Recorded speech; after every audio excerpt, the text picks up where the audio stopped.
Hi everybody, welcome back for part 2 of Trephine. We'll pick up the action where we left off. Next morning they drove into Gettysburg. Darren went into McDonald's to buy breakfast. As a child, Jolie's mother cleaned offices at night. When she finished near dawn on Saturday morning, she'd come home and rouse her daughter. They'd scrub their faces clean and put on dresses and pull their hair away from their faces. And when they walked into McDonald's, Jolie felt like her mother owned the restaurant. Like they weren't the people they were.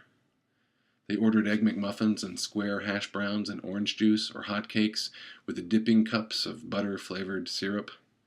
And oh, what a beautiful woman her mother was. Sharp shoulders rising from her dress, chin high, clean hair still slick from washing, held back with bobby pins, a few loose strands drooping across her ears like tinsel. They ate at other places, too. Mom and pop diners mostly, but Jolie never felt fully comfortable sitting in their high-back booths or their patched vinyl chairs or eating from their heavy plates piled high with layers of meat and mashed potatoes with lumpy gravy encroaching the overcooked vegetables, or ordering from waitresses whose fingers fluttered against the shoulders or wrists of regular customers. Darren's robberies didn't feel particularly immoral compared with her crime. She'd served her sentence 8 years, but forgiveness was another matter. On Sundays her mother had taken her to church, but it was so long ago that Jolie could recall the building only in the gauziest of abstractions. 4 white walls racing toward the ceiling, the altar a willowy way station bedecked in swaths of red and white. Jesus in wretched pain looming above it all. On most days Jolie rarely thought of Matthew, her husband, or of the moment in which she shot him dead. After the arrest and during the trial, she often went to the jail's chapel, and although she'd sat on the folding chairs and talked to one or the other of the rotating ministers in the pale room with a gray floor that also housed AA meetings on Tuesdays and Thursdays, she never once found relief nor solace. After her conviction in prison, the chapel had long, hard benches, a permanent and sturdy cross bolted to the cinder block wall, and a more singular purpose. Many inmates attended church and claimed to have unearthed a redemptive message, but nothing dimmed Jolie's longing for a more permanent release of her relief. For that is indeed what Matthew's death brought: relief. She was glad he was dead, and she was glad she was the one who killed him.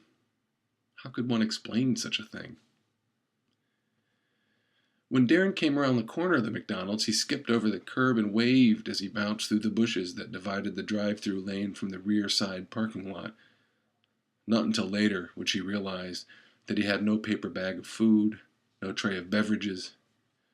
"Give me my egg sandwich," she said, fingers entwined, hopeful. It was too late. "Too late," she said. "It's not 11 o'clock. They closed down breakfast early." "They're a franchise," Jolie said. "They can't make their own rules." The presumed flouting of the franchise structure distracted her. The lack of their usual routine, handing food back and forth, pouring creams into their coffees, confused her. Randolph sat, alert, nose glistening. Darren wasn't offering anything. He was just driving with purpose, the way she taught him, moving along a series of smaller residential roads. When Jolie leaned over the seat, she saw the bank bag, Darren's ski mask, lie on the seat, a dark stain. Darren drove for 30 minutes until Jolie saw the lot near the statue of the soldier and the historical placard. Darren turned into the small, shady parking area and drove the car behind a tall hedge. "We have to ditch this car," Jolie said. Maybe they didn't see. The manager was pretty scared. They were all scared. Someone saw. "We have to get out now and camp for the night." They took their packs and walked to the road past the statue. The sunlight glossed the soldier's shoulders, and all was still except for the insects buzzing and droning. They started across the field. Randolph trotted along behind them. Darren carried the tent, Jolie the food and the money. The bank bag was $3,000 heavy. She took large strides and paddled her arms against the switchgrass and Queen Anne's lace. Darren struggled to keep up, puffing and panting and sweating and stumbling.